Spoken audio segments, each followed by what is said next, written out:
Hello again. It may perhaps come as a surprise to viewers to learn that I was one of the first people to join Friends of the Earth when the group started operations in Britain in 1971.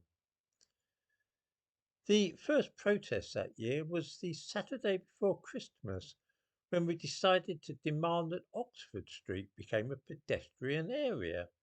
We crossed and recrossed the street, making a nuisance of ourselves when it was at its busiest, chanting, "All we are saying is give feet a chance."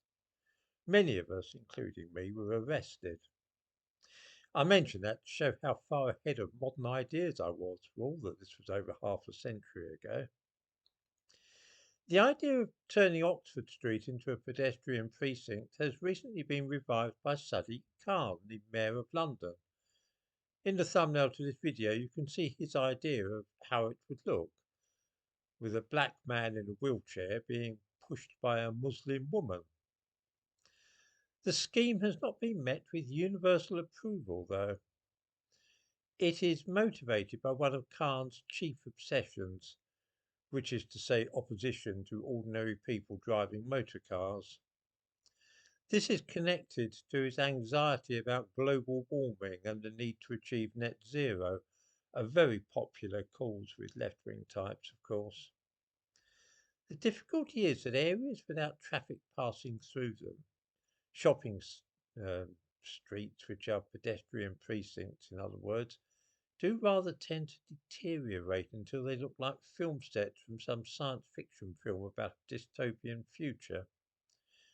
Of course, high streets and commercial districts like Oxford Street are struggling to survive in any case, but once they turn it into no-go areas for traffic, then it does rather seem that they go to the bad pretty fast.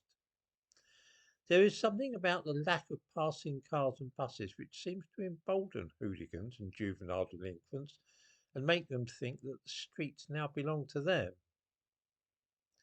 Oxford Street is already attracting youngsters of this kind who from time to time launch looting expeditions there or fight with knives. The American style candy stores don't help. The whole atmosphere of the place has changed in the last few years. Turn that street into a pedestrian only zone and watch how swiftly it goes downhill. I realise it's ironic that 53 years ago I was prepared to be arrested in order to ban traffic from the area, whereas now I'm dead set against the idea. But then the world changes over half a century or so. I regard it today as a terrible scheme.